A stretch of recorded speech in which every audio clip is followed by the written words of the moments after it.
na sua mente. Isso poderia ser motivo para ele desistir. Mas ele não desistiu. Ele continuou com a mente. Ele foi incompreendido pelos próprios discípulos, os apóstolos mais próximos, não conseguiram compreender a sua missão, a real grandeza da sua missão. E ele perseverou, ele persistiu, e ele chega num momento da vida dele aqui.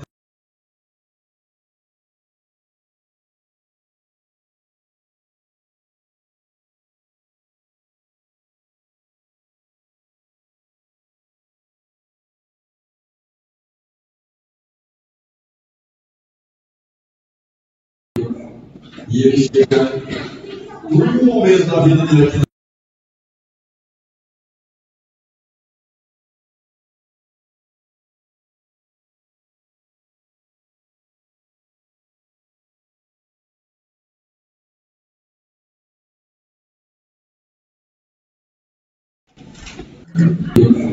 E ele chega num momento da vida dele aqui. Lucas 18, 34, nos diz assim: chamando os 12 para um lado, Jesus disse: eis que subimos para Jerusalém, onde se cumprirá tudo que está escrito por meio dos profetas. E ele chega num momento da vida dele aqui. Lucas 18, 34 aos gentios, nos diz assim: eu vou falar dele, chamando os 12 para um lado, Jesus disse: depois que subimos para Jerusalém, onde se cumprirá tudo que está escrito por meio dos profetas. E ele chega num momento da vida dele aqui. Lucas 18, 34 aos gentios, e diz assim: eu vou falar dele, chamando os 12 para um lado, Jesus disse: depois que subimos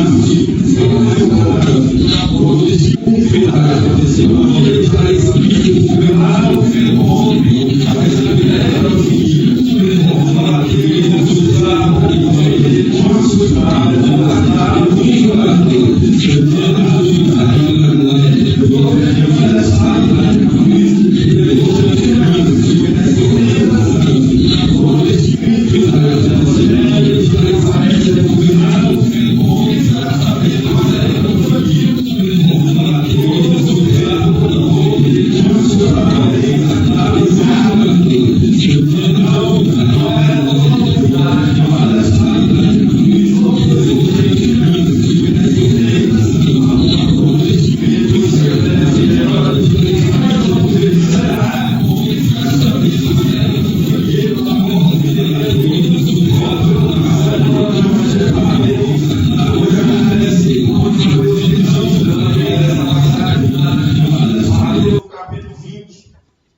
versículo 17 em diante.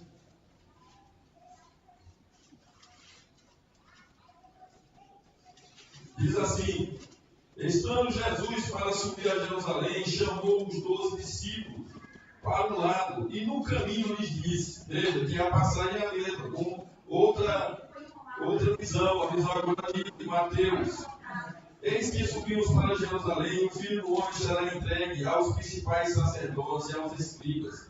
Eles vão condená-lo à morte e entregá-lo aos gentios para ser zombado, açoitado e crucificado. Mas no terceiro dia, ressuscitará. A passagem é a mesma. Não é? Uma pelas lentes de Lucas, agora pelas lentes de Mateus. Testemunhas daquilo. E é interessante porque o que nós vemos nos evangelhos, né? Nós vemos os evangelhos exatamente iguais uns aos outros. Eles não combinaram entre si para fazer. Ali aparece o testemunho de um, o testemunho de outro, a visão de um e a visão do outro da mesma cena. Lucas captou algumas coisas, Mateus captou a história, nós vemos que é a mesma. Os detalhes, eles se diferenciam ali. E o que diz? Veja, no versículo 20. Veja se eles entenderam ou não. Versículo 20. Então se aproximou de Jesus a mulher de Zebedeu, com seus filhos, e adorando-o, pediu-lhe um favor. Jesus lhe perguntou: o que você quer? Ela respondeu: mande que no seu reino estes meus 2 filhos se assentem, um à sua direita e outro à sua esquerda. Será que eles compreenderam o que Jesus estava dizendo? Você imagina que Cristo está dizendo para os seus 12 apóstolos: olha, nós vamos para Jerusalém agora.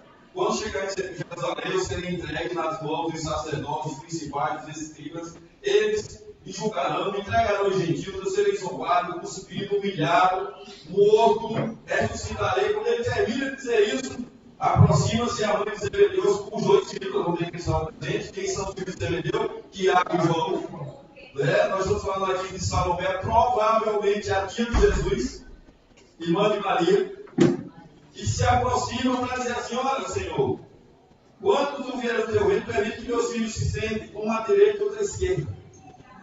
Parece uma coisa, sabe, de maluco. Eles não estão entendendo, né, o que está acontecendo. Como é que Jesus responde? Então Jesus lhe disse: vocês beberão o meu cálice. Aliás, Jesus diz assim: ó, mas vocês não sabem o que eles estão pedindo. Será que pode beber o cálice que eu estou para beber? Eles responderam: estavam presentes, Tiago e João: podemos? Então Jesus lhe disse: vocês beberão o meu cálice. Quanto a sentar à minha direita ou à minha esquerda, não me compete concedê-lo, pois é para aqueles a quem está preparado por meu Pai. Quando os outros 10 discípulos ouviram isso, ficaram indignados com os 2 irmãos. Então Jesus, chamando-os para junto de si, disse: vocês sabem que os governadores dos povos os dominam, e que os maiorais exercem autoridade sobre eles. Mas entre vocês não será assim.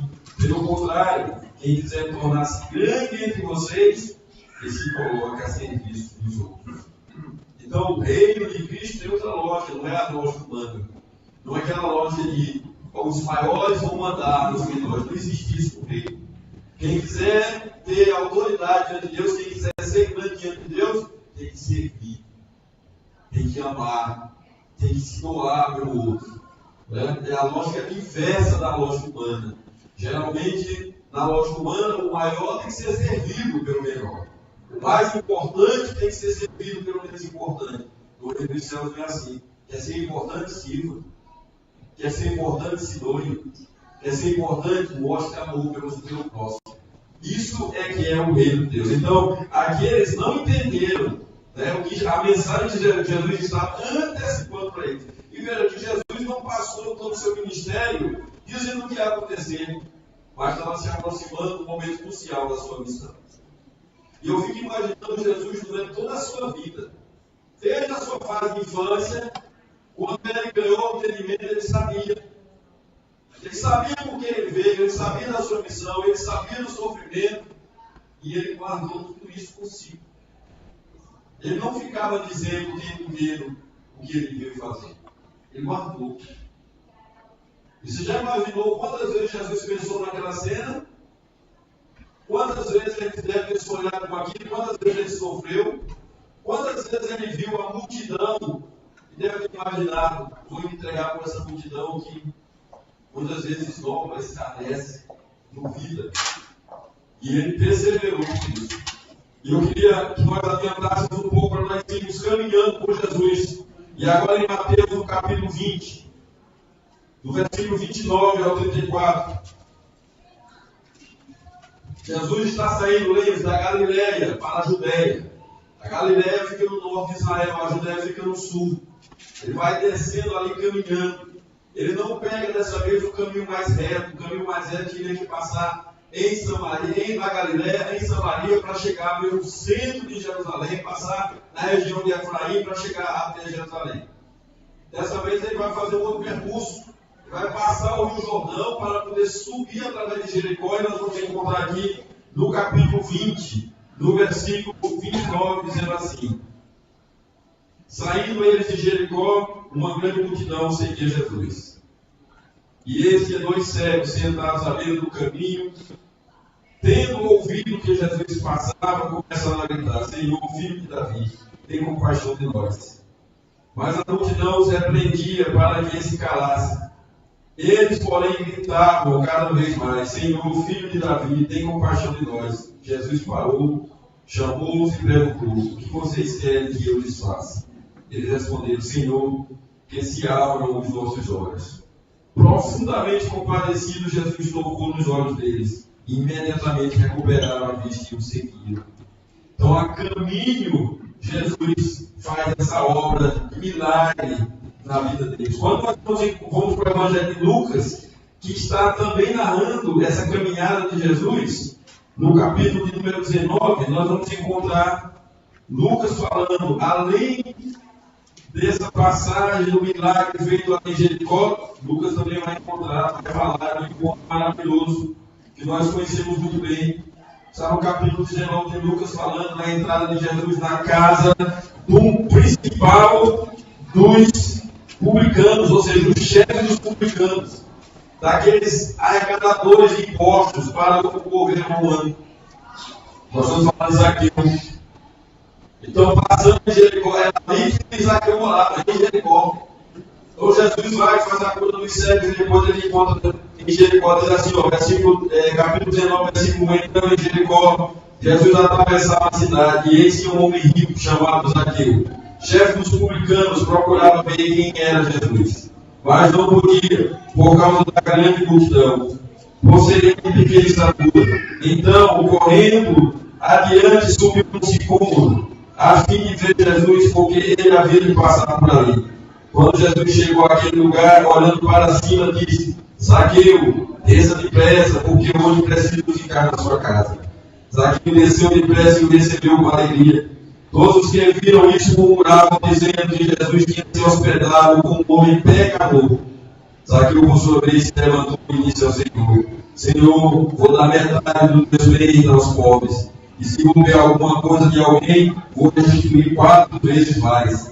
Então Jesus lhe disse: hoje houve salvação nesta casa, pois também este é filho de Abraão. Porque o Filho do Homem veio buscar e salvar o perdido.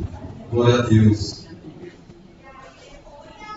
Então veja, Jesus, indo para o seu martírio, para o seu sacrifício, ele não deixou de considerar, de acudir o necessitado, de curar, de salvar, de entrar na casa de um considerado pecador. A sociedade dos judeus odiava esses homens. Por isso que o Mateus era odiado inicialmente, porque ele era um cobrador de impostos. E aqui está um chefe dos cobradores de impostos daquilo. Jesus entra na casa dele. Aliás, não é ele que convida Jesus, não. Eles se esforçam para ver Jesus. Jesus diz: hoje eu vou pousar na tua casa. Jesus é que diz, porque Jesus conhecia o que estava no coração de Zaqueu. Aquela busca de Zaqueu era verdadeira, ele estava realmente querendo Jesus. Ele não queria só ver Jesus, o coração dele buscava por Jesus. E quando nós nos apresentamos diante de Deus com essa fome, com essa sede, com esse querer verdadeiro de buscar Jesus, o Senhor nos atende. Né? O Senhor se deixa ser encontrado por nós. A palavra de Deus nos ensina assim, ó: buscar-me-eis e me acharei quando me buscar de todo o vosso coração. A nossa busca para com Deus não pode ser só de lábios. Não pode ser só externa. A nossa busca para com Deus tem que ser verdadeira, tem que nascer no nosso coração. E quando nós buscarmos o Senhor assim, Ele vai permitir que nós nos acheguemos a Ele. E aqui nós encontramos então a passagem em Jericó. Agora nós vamos passando em Jericó, é a subida para Jerusalém. E quem é que vai registrar essa chegada ali próximo de Jerusalém e não de Jerusalém é João, no capítulo 12. Por quê? Nós vamos ver que ainda não é domingo. Jesus fez toda essa caminhada com os seus discípulos ali, com os seus apóstolos lá na Galileia, e ele vai chegar numa sexta-feira à noite, lá na região da Judéia, mais próximo de Jerusalém, na aldeia de Betânia. Capítulo 12 de João vai nos trazer essa passagem. Jesus chegando numa sexta-feira à noite. Sexta-feira à noite para nós, para os judeus, já é sábado, porque a partir do pôr do sol na sexta-feira já é sábado, já é dia de sábado para os judeus. Então a gente chega lá em Betânia e vai para o jantar. Agora veja bem, como é que a gente pode entender a mente de Cristo? E toda a aflição, mas ele aceita um convite para jantar. E ele vai para ali para jantar e se alegrar na presença dos seus amigos. Capítulo 12 de João, versículo 1, diz assim: 6 dias antes da Páscoa. Estava 6 dias do seu sacrifício. Você já imaginou, eu e você, sabendo que nós iríamos passar 6 dias depois, se nós teríamos ainda condições de sentar para um jantar com amigos? Sabendo, inclusive, que parte daqueles amigos ia decepcionar, um iria traí-lo, outro iria negá-lo, outros iriam correr e deixá-lo só. E ele mesmo assim estava lá, jantando com os amigos. E diz assim a palavra de Deus: 6 dias antes da Páscoa, Jesus foi para Betânia, onde estava Lázaro, a quem ele tinha ressuscitado dentre os mortos. Prepararam-lhe ali uma ceia. Marta servia e Lázaro era um dos que estavam sentados com Jesus. Então Maria, pegando um frasco de perfume de nardo puro, muito precioso, ungiu os pés de Jesus e os enxugou com seus cabelos. E toda a casa se encheu com o cheiro do perfume. Mas Judas Iscariotes, um dos seus discípulos, aquele que estava para trair Jesus, disse: por que este perfume não foi vendido por 300 denários e o valor não foi dado aos pobres? É interessante nós pararmos aqui para entendermos esse comportamento de Judas. Judas levanta uma bandeira que parece ser a bandeira da defesa dos menores. A bandeira da hipocrisia que está hoje no meio da nossa sociedade. Quantas pessoas não têm feito mal, levantando bandeira, dizendo que é a favor dos pobres, que gosta dos pobres, que cuida dos pobres, mas na verdade está tornando os pobres cada vez mais escravizados nesta nação. Quanta corrupção não há, quanto roubo não há por trás de uma bandeira em defesa dos pobres. É exatamente o que Judas fez. É exatamente o que Judas fez. Olha o discurso dele. Por que não vendeu um perfume desse por 300 denários? Veja, quando ele fala 300 denários, ele está falando mais ou menos de um ano de trabalho, porque um trabalhador, o salário, uma jornada que ele trabalhou naquela época equivalia a um denário. Então Judas está dizendo que aquele perfume era um perfume tão precioso, num vaso tão precioso, que se fosse vender, era um ano de salário. E ele fala: por que não fez isso com os pobres? Esse é o discurso dele. Agora vamos, o que João vai fazer? Vai desvendar o verdadeiro sentido do que Jesus falava. Qual era a intenção verdadeira dele? Diz assim, versículo 11: porque este perfume não foi vendido por 300 denários e o valor não foi dado aos pobres. Ele disse isso não porque se preocupava com os pobres. João nos revela a verdade, a intenção de Judas. Mas porque era ladrão e, tendo a bolsa do dinheiro, tirava o que era colocado nela. Mas Jesus disse: deixai-a, que ela guarde isto para o dia do meu sepultamento, porque os pobres estão sempre com vocês, mas a mim vocês nem sempre terão. E é interessante porque nós vamos ver esse Judas que fala de 300 denários. Essa mulher, as moças, geralmente naquela época, elas guardavam esse perfume para as suas núpcias.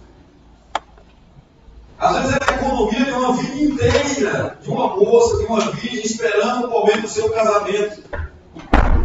Maria, nesse evento, nesse episódio, ela entregou tudo que ela tinha, todas as suas economias.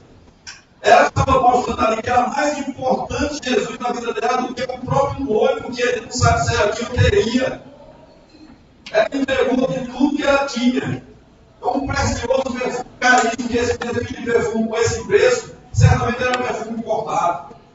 A tradição diz importado até da Índia. 300 denários ela colocou para quê? Para poder adorar Jesus. Ela não fez nenhum negócio com ele.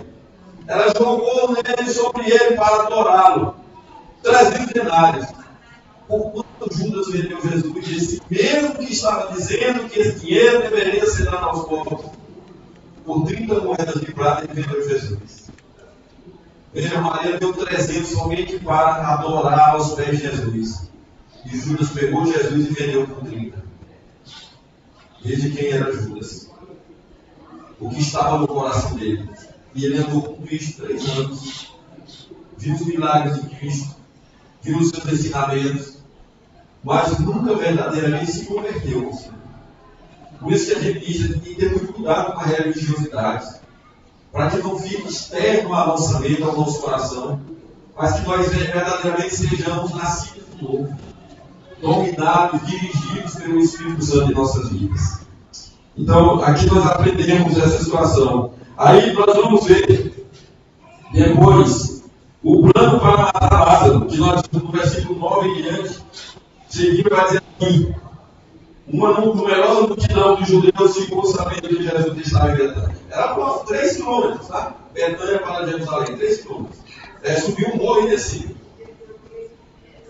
Diz assim: eles foram até lá, não só por causa dele, mas também para ver Lázaro, a quem ele tinha ressuscitado dentre os mortos. Aquela ressurreição que ele fez, se espalhou a notícia.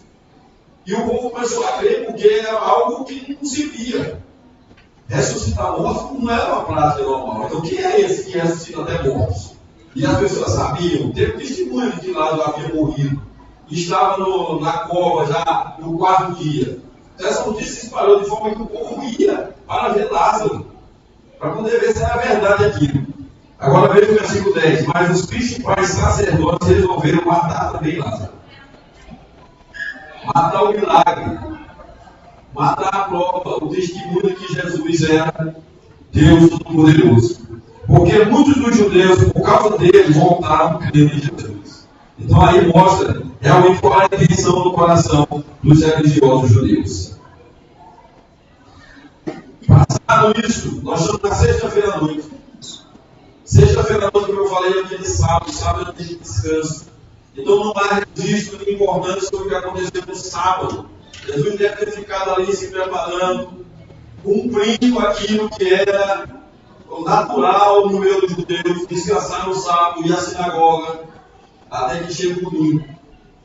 E no domingo, Jesus vai a Jerusalém. Ele vai sair lá de Betânia, subir o Monte das Oliveiras, descer, e aí estaria entrando no portão principal, na porta dourada, rumo a Jerusalém. E nós vamos encontrar isso em Marcos, no capítulo 11. Abra, por favor. Marcos, capítulo 11, versículo 7 em diante.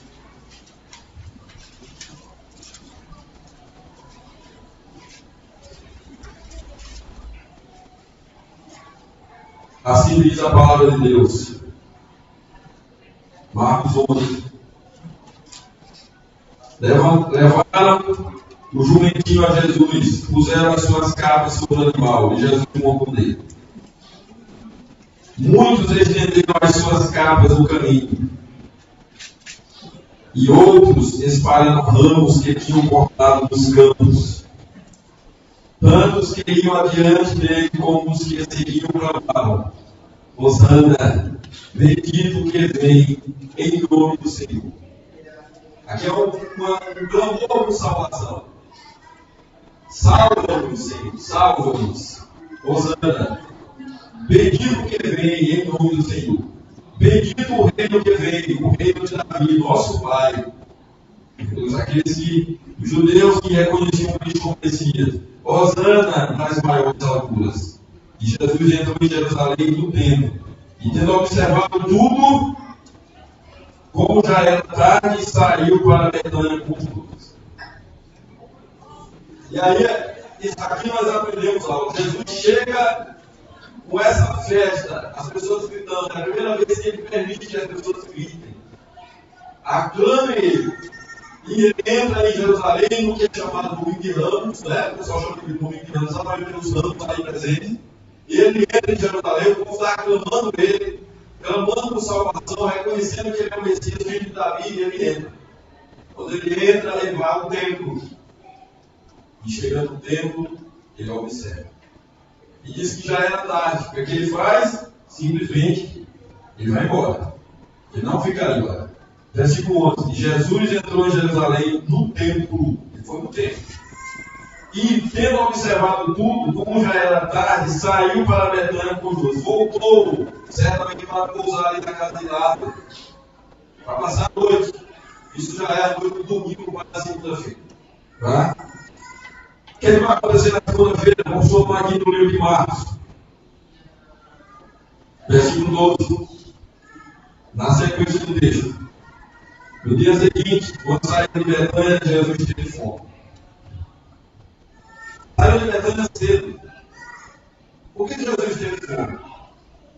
Certamente ele não comeu cedo. É provável que Cristo naquela noite nem tinha comido. Isso está escrito no texto? Não está escrito no texto. Mas nós podemos imaginar por que Jesus na manhã seguinte ele está com fome logo depois de sair da casa do amigo de Betânia. Betânia, como eu falei para vocês, dista mais ou menos 3 quilômetros, no máximo 4 quilômetros. De Jerusalém, já não é algo distante, é uma caminhada. E Jesus, nessa caminhada, no caminho, ele já estava com fome. É óbvio que ele não tomou café naquilo. Talvez ele nem tenha comido, porque o coração dele, nós vamos ver como é que está o coração dele agora. Veja o que diz o texto. Versículo 13. E vendo de longe uma figueira com folhas, foi ver se dela acharia alguma coisa. Aproximando-se dela, não achou, a não ser folhas, porque não era tempo de figos. Então Jesus disse à figueira: nunca mais alguém come os seus frutos. E os discípulos de Jesus ouviram isto. Então você veja uma figueira. E ali as folhas deveriam estar junto com os primeiros figos. Ali as folhas deveriam mostrar também frutos. Mas será que isso era suficiente para Jesus amaldiçoar uma figueira? Será que Jesus estava amaldiçoando aquela árvore ou aquela árvore simbolizava algo? Aí você vai pensar o que Jesus viu no dia anterior. O que ele viu em Jerusalém que fez com que eles passassem a noite, de manhã ele acordasse, não tomasse café, saísse caminhando, encontrasse uma árvore e nessa árvore ele já fosse soprar uma maldição. Esse é o milagre de Jesus que não faz muito sentido. Porque você vai ver os milagres de Jesus, é cura, é ele multiplicando pães e peixes para alimentar a multidão, é ele mostrando o seu poder sobre a natureza para salvar os seus discípulos, mas agora simplesmente ele vai amaldiçoar uma figueira. Não, parece que não tem muito sentido se nós não entendemos por que isso estava acontecendo. Nós vamos entender na sequência por que Jesus fez isso. Versículo 15. O que vai dizer no versículo 15? E foram para Jerusalém. Quando Jesus entrou no templo, começou a expulsar os que ali vendiam e compravam. E derrubou as mesas dos cambistas e as cadeiras dos que vendiam pedras. Essa entrada dele, eu queria buscar essa entrada lá em Mateus. No Evangelho de Mateus, versículo 21. Capítulo 21, aliás. Versículo 12 e diante.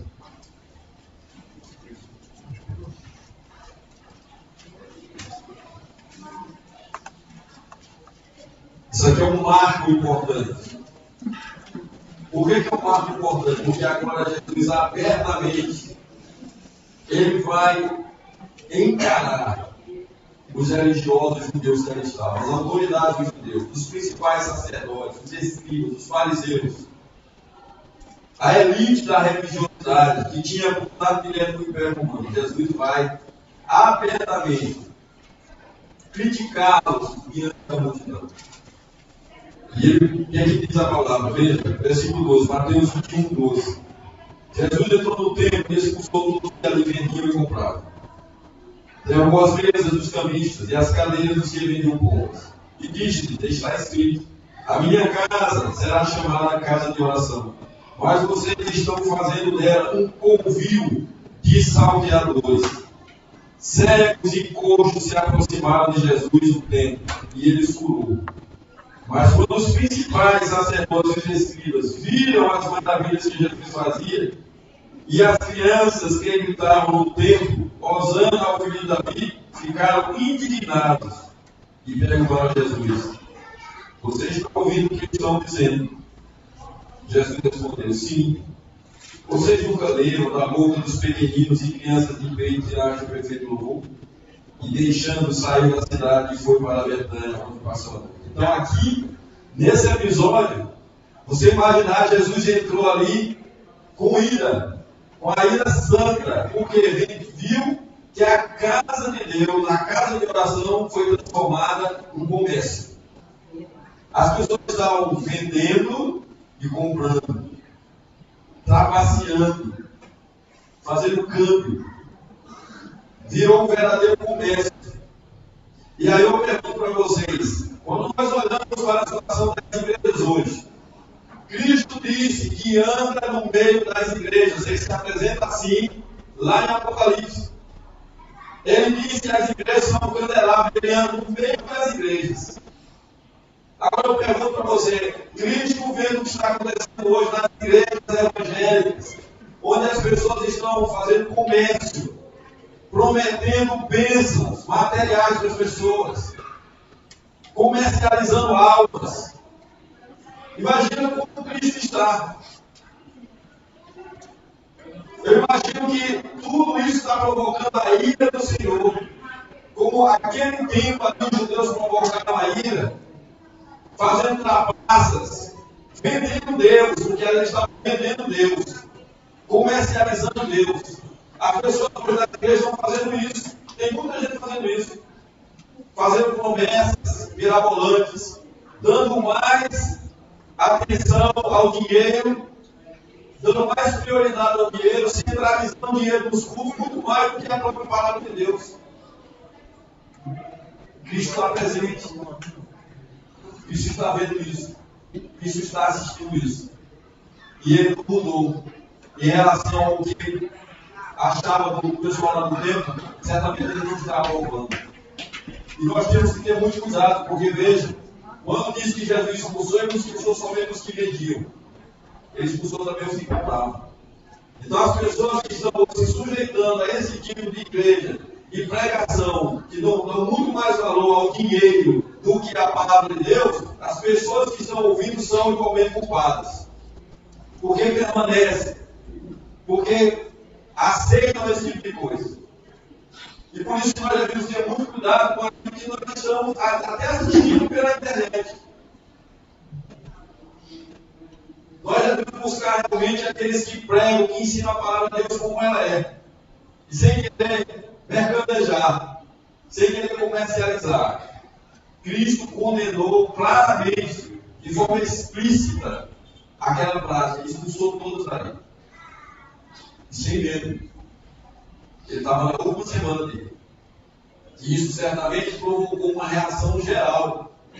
Então ele não podia mais ficar tranquilo. Agora você imagina, Cristo, ele sabia tudo que ele iria passar.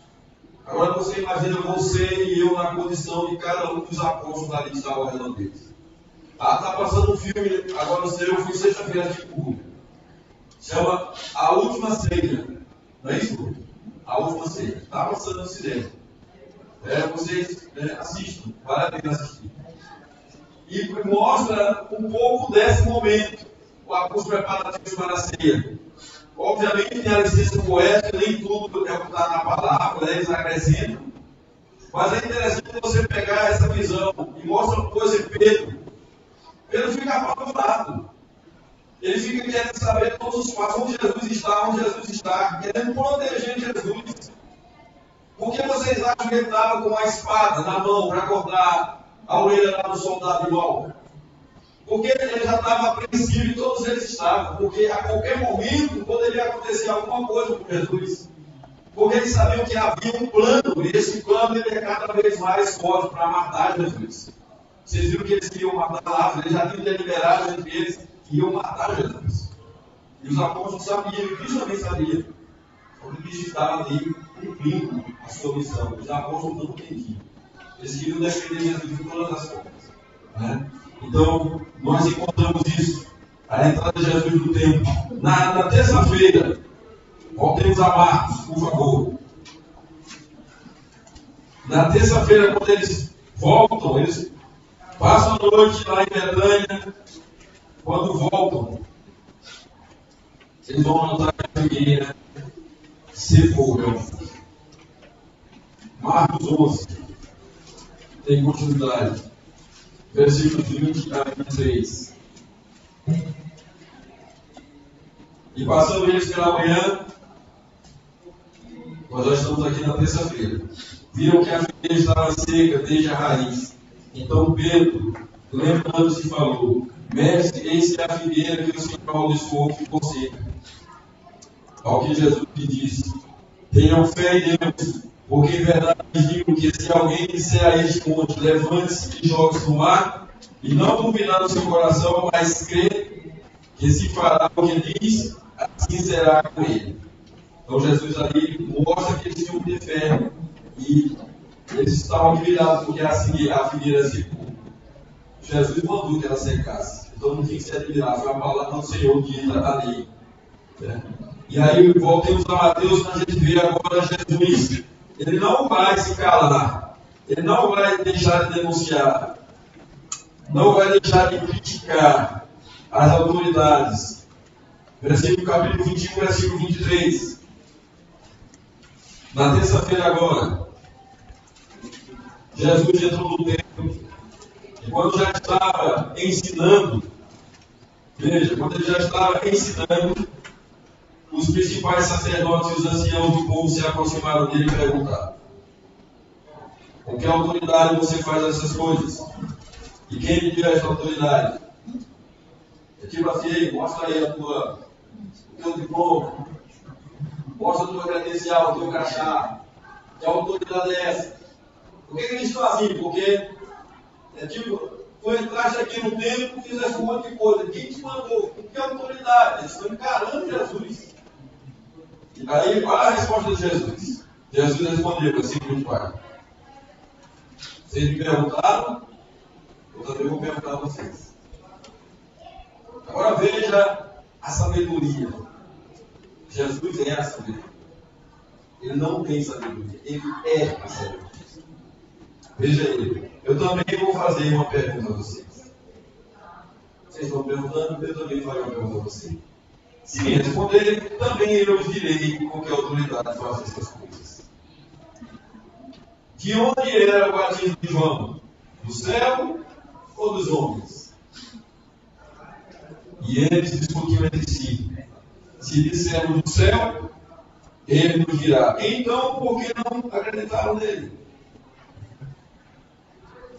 Mas se disser dos homens, é de temer o povo, porque todos consideram João profeta. Então respondeu a Jesus: não sabemos.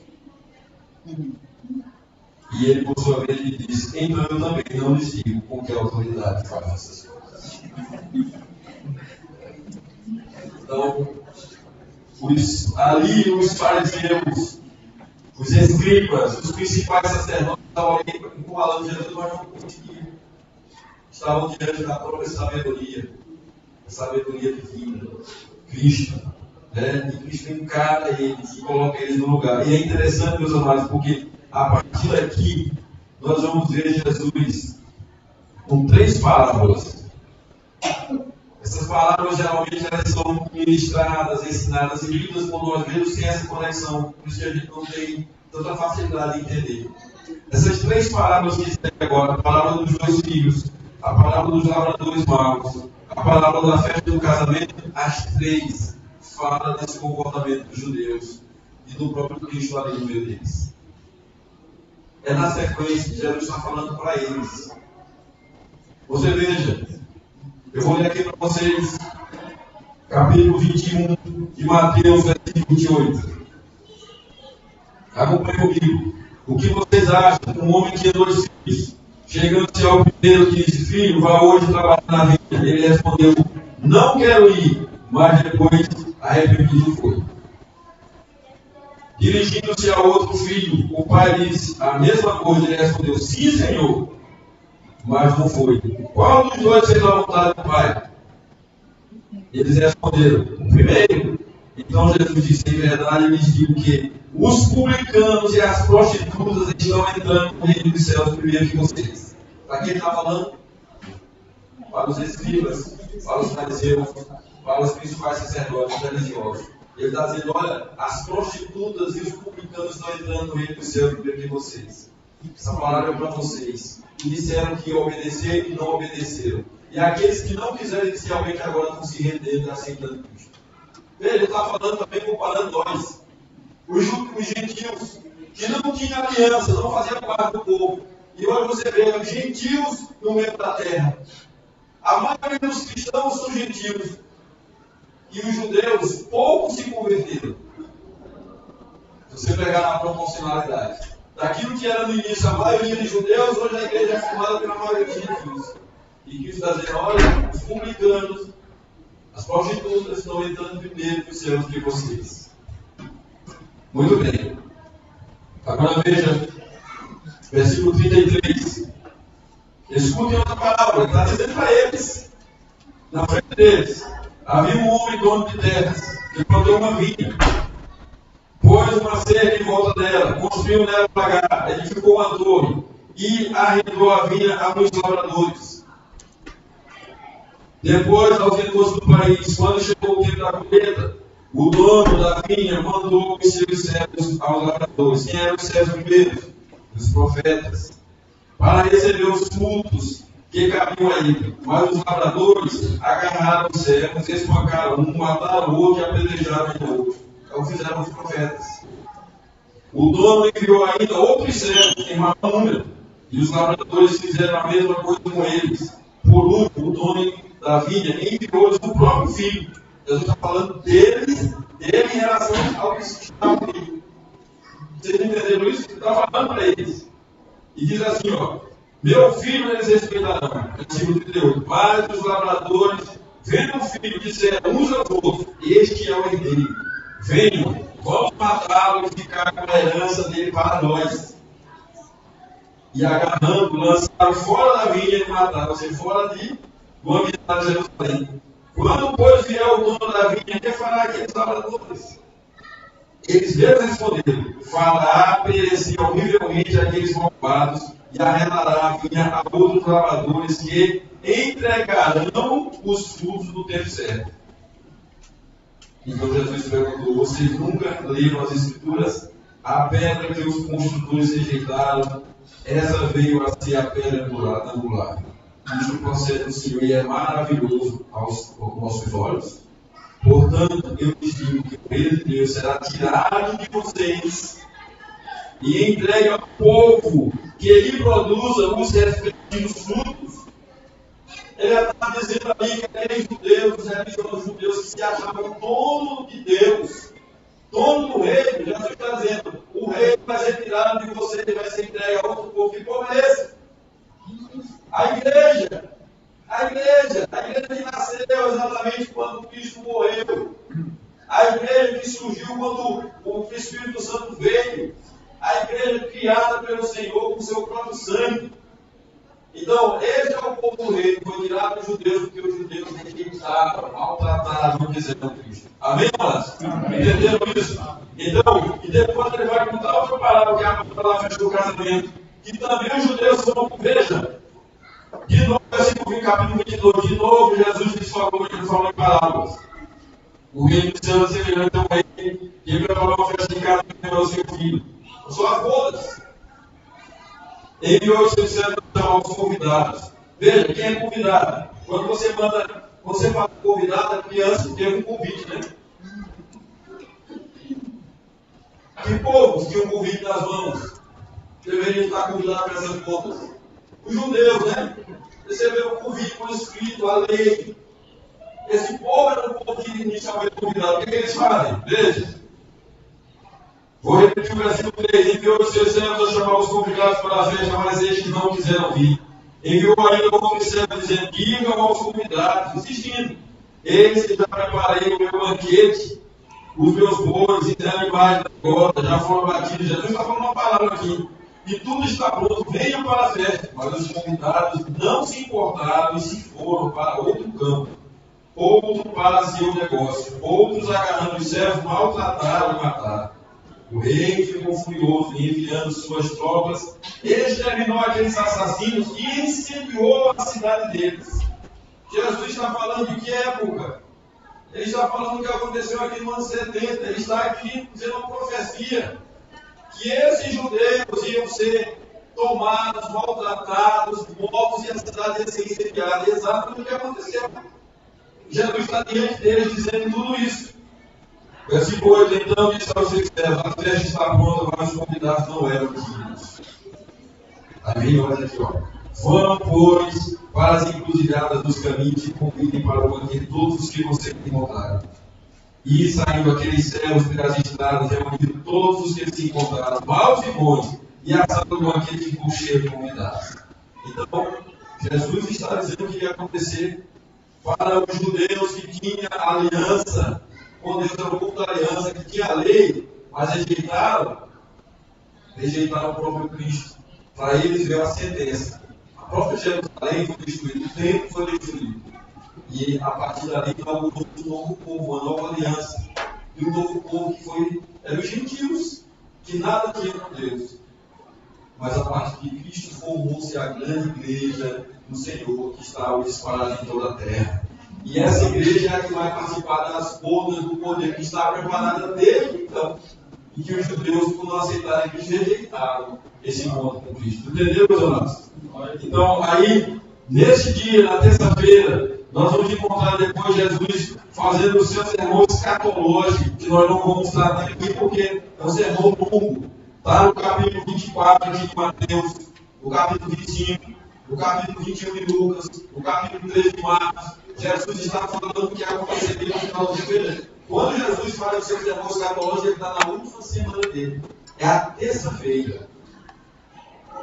Na terça-feira da última semana, ele está falando o que aconteceria no final dos tempos. Em resposta ao que os discípulos estavam perguntando, ele vai falar, vai explicar, ele vai dizer. E é também aqui, que no capítulo 23, é um sermão duro de Jesus. Veja, também é nesse dia, na terça-feira, capítulo 23 de Mateus. Nós já estamos terminando. Diz assim: Jesus falou às multidões e aos seus discípulos, dizendo: na cadeira de Moisés se assentam os escribas e os fariseus. Portanto, façam e observem tudo o que eles disserem a vocês, mas não os imitem em suas obras, porque dizem e não fazem. Atam fardos pesados, difíceis de carregar, e os põem sobre os ombros dos outros, mas eles mesmos nem com o dedo querem movê-los. Praticam todas as obras a fim de serem vistos pelos outros, pois alargam os seus caracteres, alongam as suas franjas de suas capas. Gostam do primeiro lugar nos banquetes e das primeiras cadeiras das sinagogas, das saudações nas praças e de serem chamados de mestre. Mas vocês não serão chamados de mestre, porque um só é mestre de vocês, e todos vocês são irmãos.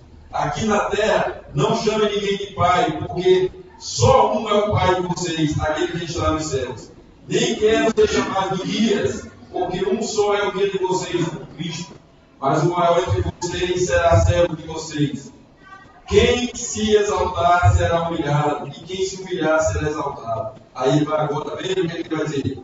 Ai de vós, na frente do povo lá, ai de vós, escribas e fariseus, hipócritas, porque vocês fecham o reino dos céus diante das pessoas, pois vocês mesmos não entram, nem deixam entrar os que estão entrando. E ele vai continuar dizendo várias vezes: ai de vós, escribas e fariseus hipócritas, e vai repetir isso durante todo esse discurso, chamando eles de hipócritas. Hipócritas. Escribas e fariseus hipócritas. Essa palavra hipócritas, a gente já falou aqui, você sabe de onde veio, né? Hipócrita é aquela máscara, a máscara do teatro grego, que o pessoal pegava, colocava aqui um palitinho, colocava na frente, tá? E eles iam fazer as suas apresentações na arte cênica, né? Então aquela máscara escondia a verdadeira pessoa. Por isso que era chamada de hipócrita. Então Jesus está dizendo para ele: vocês se disfarçam. Vocês não são verdadeiros, vocês são mentirosos. Vocês estão enganando o povo, são enganadores, são falsos. Jesus está dizendo, e a ira deles cada vez vai aumentar contra Jesus. porque eles queriam matar Jesus a qualquer preço. Mas eles tinham medo de provocar uma grande rebelião. Por isso que aí, na quarta-feira, eles vão colocar em ação o plano. Vão chamar Judas, convencer Judas. E aí a convencimento de Judas é externo por eles e é interno, porque Judas, como ele era ladrão, ele abre na sua vida espaço para Satanás olhar para ele e tomar ele como instrumento. Judas se colocou nessa posição. A prática de Judas de estar roubando, enganando, fez com que Judas abrisse uma brecha para Satanás entrar nele e usá-lo como instrumento contra o Senhor. E aí os fariseus aproveitaram isso, os sacerdotes, e compraram Judas. Ele se vendeu, e não só se vendeu, como vendeu também a Cristo, vendeu moedas. Então esse foi o plano que foi colocado em efeito, em ação na quarta-feira. Na quinta-feira, a preparação da Páscoa. Chega a noite, Jesus reúne os seus discípulos no cenáculo. Nessa Páscoa, que ele come lava os pés. Ele faz um extenso discurso registrado no capítulo 14, 15, 16 e 17 de João, quando ele vai falar ali, acalma eles, vendo que eles estavam ali com o coração triste, ele vai dizer: não se turbe o coração de vocês. Crentes em Deus, crentes amém. Na casa do Pai há muitas moradas, se não fosse assim, eu não teria dito. Irei preparar lugar e virei outra vez para vos receber, para quando eu estiver vocês também estejam comigo. Ele vai acalmar, vai orar, vai dizer ao Pai: Senhor, não quero que tireis do mundo, mas que o guarde do mal. Vai falar da videira verdadeira, vai fazer um longo discurso ali no cenáculo com ele, e vai ensiná-los ali no cenáculo. Vai ensiná-los a servir o outro, vai repartir o pão, vai mostrar que ali havia um traidor, vai dizer para Pedro que Pedro, em toda a sua força ali, querendo mostrar que estaria com ele em qualquer parte, até se daria na morte, ele vai dizer: Pedro, nessa noite vai me negar. 3 vezes vai te negar, antes de dar. E o que vai acontecer depois que eles saem dali, eles vão para o jardim de Getsemane, vai subir novamente por das oliveiras, e aí Judas vai mostrar o caminho, vai mostrar o lugar, e o pessoal vai e prende Jesus.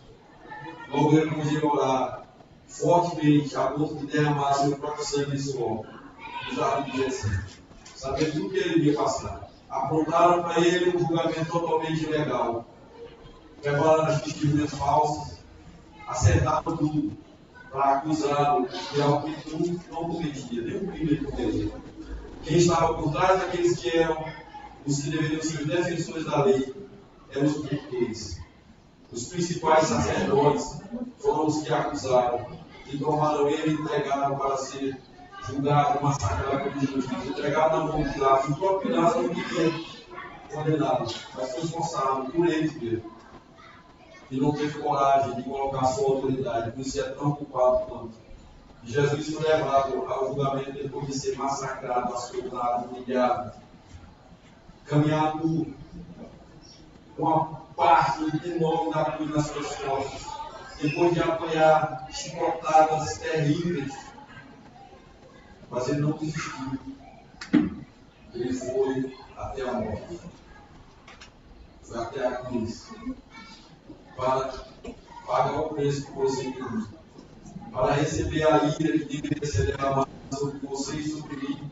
Ele aceitou estar no lugar de receber toda aquela ira, por isso que ele foi esfacelado. Não há uma morte como aquela, daquela forma.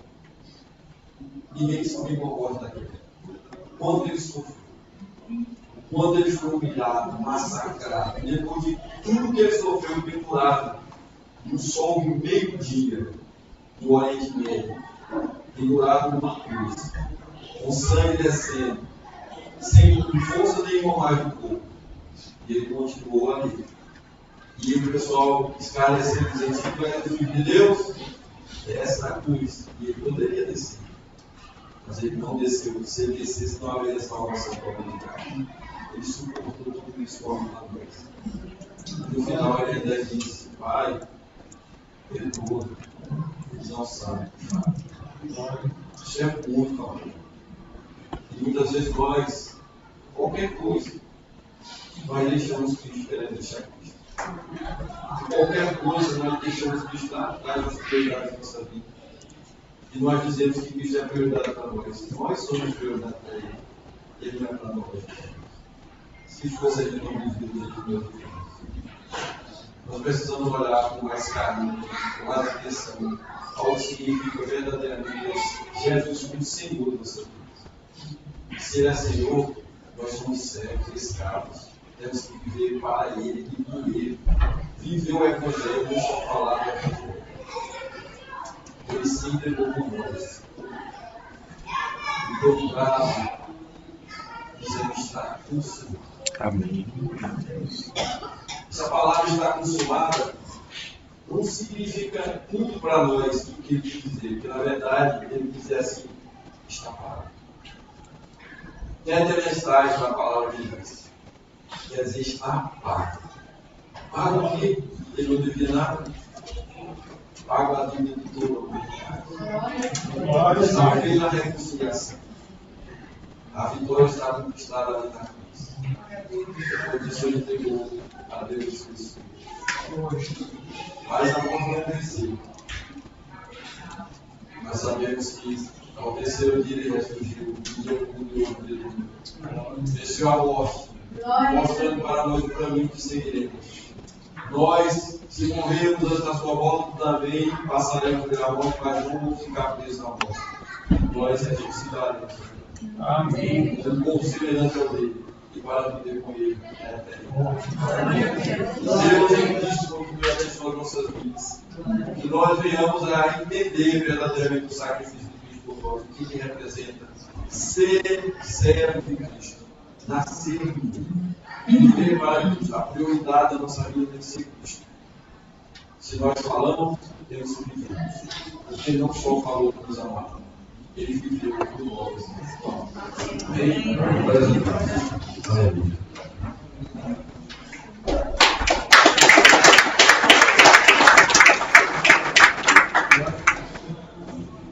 Mas a Deus começar no tão grande.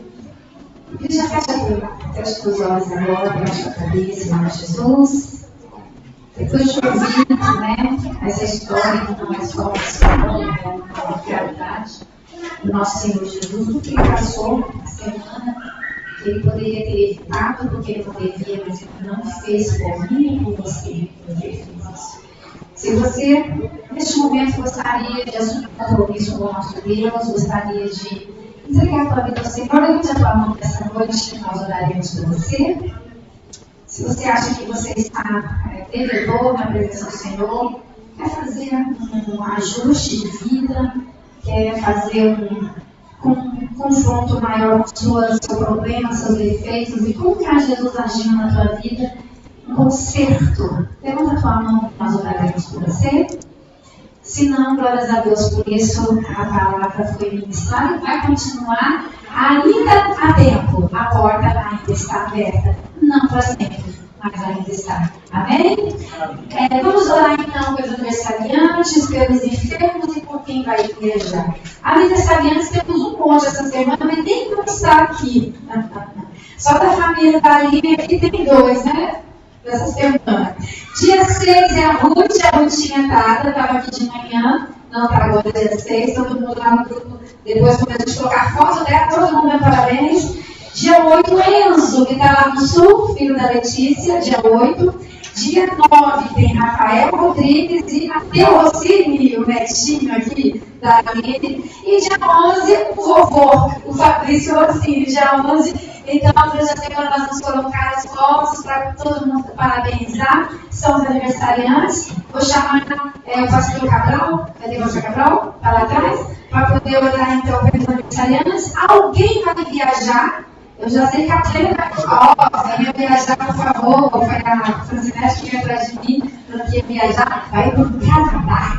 Oh, coisa chique, meu Deus do céu. Vem pra frente, Francinete. Recebeu oração, sua mulher por perto. Vamos falar que nós vamos crer sempre viaja em nome de Jesus. Temos também. Dani está viajando demais, mocinha. Essa menina viaja, glória a Deus. Alguém mais vai viajar essa semana? É muito importante nós viajarmos sob a proteção da oração do Senhor. Então, o pastor Cabral vai estar orando e tal. Pelos aniversariantes, são vários, não sei se está longe, que a gente vai para a semana.